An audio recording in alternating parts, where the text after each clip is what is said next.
Hi నమస్తే.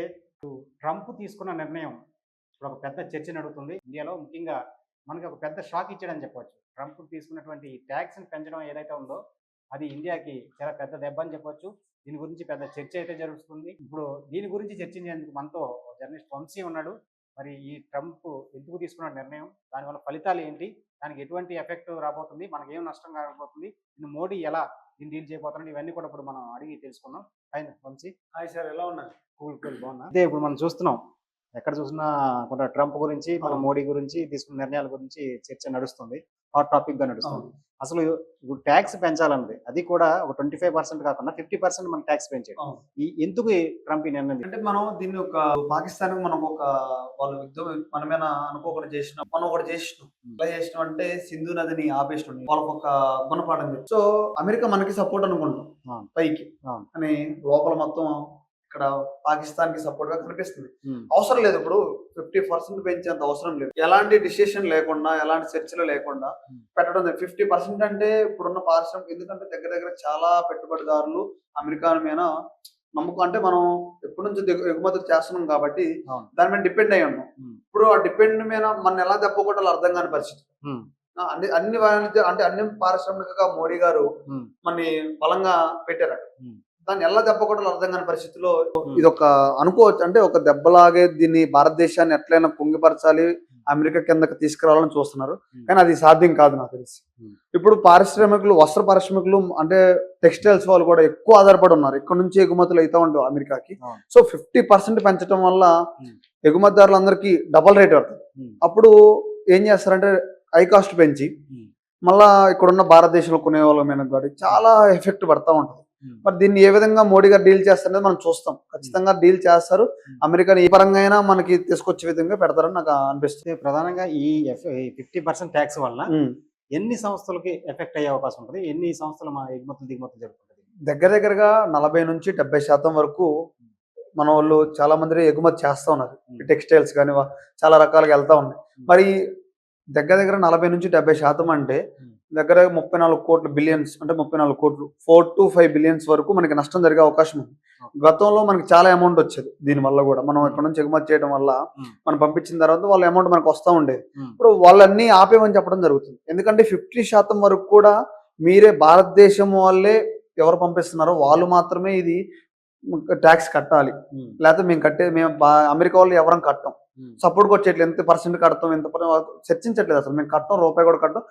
ఎక్కడ వరకు పెంచారు? 50% వరకు పెంచారు. కాబట్టి ఆ పన్ను అనేది భారతదేశం నుంచి పంపించే వాళ్ళు మాత్రమే కట్టాలన్నప్పుడు ఇది చాలా నష్టంగా భారతదేశానికి దగ్గర దగ్గర కూడా మనకి దగ్గర దగ్గరగా 35,000 కోట్ల నష్టం జరిగే వరకు అవకాశం ఉంది మన భారతదేశం కేవలం ఈ టెక్స్టైల్స్ మీద. మరి 50% పెంచారు కాబట్టి చూడాలి మోడీ గారు ఎట్లయినా దీన్ని ప్లాన్ చేస్తారనిపిస్తుంది. కానీ ట్రంప్ అయితే అన్ఎక్స్పెక్టెడ్ మనకి ట్వీట్ చేయడం కూడా జరిగింది.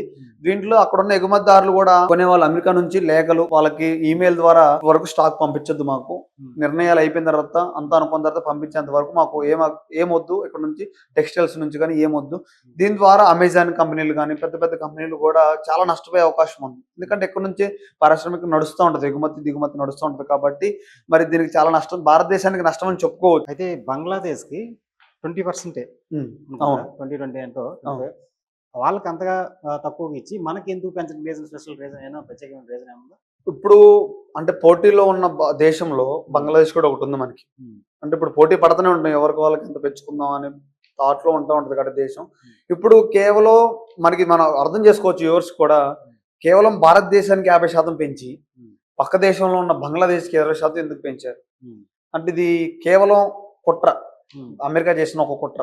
ఎందుకంటే అమెరికా కంటే భారతదేశం ఒక అడుగు ముందలు వేసే మొన్న యుద్ధం మనం చూసాం. మోడీ గారు పాకిస్తాన్ మీద యుద్ధం చేసిన తర్వాత ఎవరు ఊహించని యుద్ధం చేసి గుణపాఠం చెప్పారు పాకిస్తాన్. అసలు ఎంత సాధ్యమైతే భారతదేశానికి ఉన్నప్పుడు మోడీ ఒక్కడే నుంచొని సమాధానం చెప్పడం జరిగింది. ట్రంప్ అది ఇంకొక ట్వీట్ చేశారు, నేనే ఆపాను యుద్ధాన్ని అని. ఆపిన తర్వాత మళ్ళీ వాళ్ళు మన మీద డ్రోన్స్ తో చేసినప్పుడు మళ్ళా మోడీ గారు మళ్ళీ యుద్ధం చేసిన తర్వాత వీళ్ళు నా మాట వినలేదు, వీళ్ళు నా దగ్గరకు రావాలన్న ఉద్దేశంతో మరి పెంచితే అన్ని దేశాలకు 50 పెంచాలి. భారతదేశాన్ని మీద ఎందుకు తొక్కేయాలనిపిస్తుంది అంటే భారతదేశం ఆయన కంటే ఎక్కువ డెవలప్ అయితేనే అభివృద్ధి చెందుతున్న అభివృద్ధి చెందుతున్న దేశం కాబట్టి మన దగ్గర తీసుకోవాలి అప్పు కానీ అన్నది కావాలి, మన దగ్గరికి పర్మిషన్ కావాలనే ఉద్దేశంతో వాళ్ళు ఒక ప్లాన్ చేస్తున్నారు. మరి కేవలం బంగ్లాదేశ్కి 20% పెంచినప్పుడు ఎవరికి బెనిఫిట్ అవుతుంది? చాలా ఇప్పుడు వెనకబడి ఉన్న బంగ్లాదేశ్కి చాలా బెనిఫిట్ అయిపోద్ది. ఇప్పుడు మన దాటేసి వెళ్ళిపోతుంది. మరి దీన్ని మోడీ గారు ఖచ్చితంగా ఖండిస్తారు. డొనాల్డ్ ట్రంప్తో మాట్లాడతారు. ఖచ్చితంగా ఎవరు భయపడే అవసరం లేదు. ఇప్పుడు పారిశ్రామికులు కానీ, వస్త్ర వాళ్ళు కానీ, టెక్స్టైల్స్ ఎవ్వరూ కూడా భయపడే పని లేదు. మోడీ ఉన్నంతసేపటికి భారతదేశాన్ని ఎలా డీల్ చేస్తారో మనం చూడొచ్చు.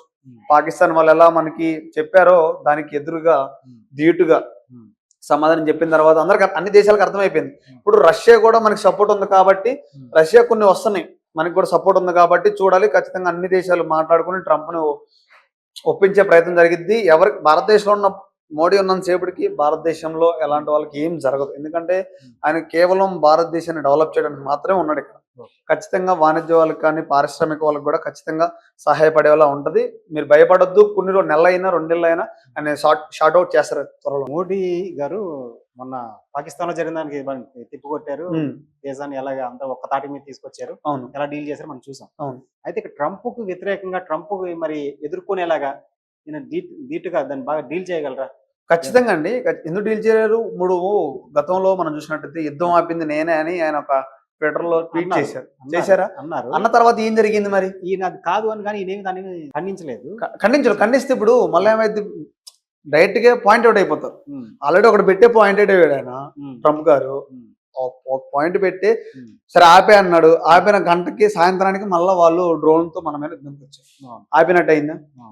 ఎవరి మాట ఎవరన్నట్టు. కాబట్టి దాన్ని ఒక ఆల్రెడీ ఆ టైంలో కూడా వాళ్ళకి కొన్ని యుద్ధం జరిగేటప్పటికి అంటే జరిగే టైంలో కూడా పాకిస్తాన్ ఎప్పుడో రిలీజ్ చేయాల్సిన ఫండ్స్ ఆ యుద్ధం టైంలో డొనాల్డ్ ట్రంప్ మాట్లాడి కొన్ని వేల కోట్లు మరి యుద్ధానికి ఇచ్చారా, డెవలప్మెంట్ కి ఇచ్చారా అనేది అర్థం కదా. యుద్ధ టైంలో ఇస్తే యుద్ధాని కోసం ఎవరైనా అనుకుంటారు. సో కొన్ని వేల కోట్లు దాంట్లో ఇవ్వడం జరిగింది, రిలీజ్ చేయడం జరిగింది ఫండ్స్. మరి చూడొచ్చు పాకిస్తాన్కి ఎంత ఆయన సహాయం చేస్తున్నారు. భారతదేశానికి ఏం చేశాడు ఆయన ఇప్పుడు? కావాలని 50% పెంచి భారతదేశాన్ని కొంగదీసి భారతదేశాన్ని కాళ్ళ దగ్గర తీసుకుందాం చూస్తున్నారు. కానీ అలా ఏం జరగదు. ఇప్పుడు మనకి కొన్ని దేశాలు సపోర్టెడ్ గా ఉన్నాయి. రష్యా మనం చూసుకుంటే రష్యా చాలా అన్నదమ్ముల్లా ఉంటాం మనం. ఏ ప్రాబ్లం వచ్చినా రష్యా మన ముందు నిలబడతారు. ఈసారి కూడా నిలబడతారు. ఖచ్చితంగా అన్ని దేశాలు కూర్చొని మాట్లాడి డొనాల్డ్ ట్రంప్ని ఏది చేసైనా ఖండించైనా ఏది జరిగినా కూడా అవసరమైతే ఇప్పుడు వాణిజ్యాలు పంపిపోయినా ఏం కాదు మనకి. అక్కడ పంపించకుండా ఇప్పుడు ట్యాక్స్ పెంచి ఇప్పుడు జనాల మీద భారతదేశంలో ట్యాక్స్ పెంచితే కూడా ఎవరు కొనలేని పరిస్థితి అయిపోతుంది. ఇప్పుడు అక్కడ లక్షల్లో ఉన్నాయి, ఇక్కడ 1,50,000 అవుతుంది, ఎవరు కొనరు. అసలు ఇంకో నిర్ణయం కూడా తీసుకోవచ్చు. అంటే మన చదువు మనకు తెలిసిన అవకాశం మనకు తెలిసిన ఆలోచన చెప్తున్నాను. అమెరికాకు పంపించకుండా ఇక్కడే టెక్స్టైల్ పెంచుకోవచ్చు అవసరమైతే. అప్పుడు వాడికి ఎగుమతి తగ్గిపోద్ది కాబట్టి అప్పుడు మన అవసరమైతే 50% 10% పెట్టి తీసుకునే అవకాశం కూడా ఉంటుంది. సో ఈ ప్లాన్ కూడా నడవచ్చు. మోడీ గారు అంటేనే ప్లాన్ అంటేనే మోడీ గారు. ఖచ్చితంగా భారతదేశాన్ని డెవలప్మెంట్ చేయడానికి భారతదేశంలో ఎవ్వరూ నష్టపోకూడదు.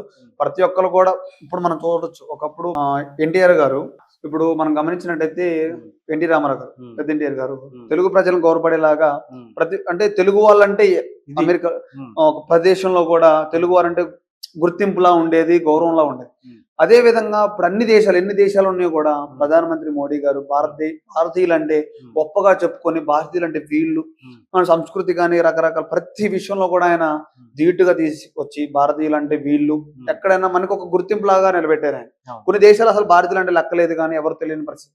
ఇప్పుడు భారతీయులు అంటే ప్రతి ఒక్కరికి ఇప్పుడు ఇక్కడ నుంచి భారతీయులు ఏ దేశానికైనా వెళ్తున్నారు. అమెరికా తర్వాత ఆస్ట్రేలియా కానీ న్యూజిలాండ్ ఎక్కడికంటే అక్కడికి వెళ్ళిపోతున్నారు కేవలం మోడీ గారు వాళ్ళు. సో ఇది కూడా త్వరలో షార్ట్ అవుట్ చేస్తారు కొంచెం. ఎందుకంటే ఎన్ని రోజులు ఒక్కసారి జరిగినప్పుడు అన్ఎక్స్పెక్టెడ్ గా అయిపోయినప్పుడు ఎవరికైనా భయం ఉంటుంది. ఎందుకంటే పెట్టుబడిదారులు చాలా నష్టపోయే అవకాశం ఉంది. ఖచ్చితంగా షార్ట్ అవుట్ చేస్తాను అనుకుంటున్నాను. Thank you Vamsi.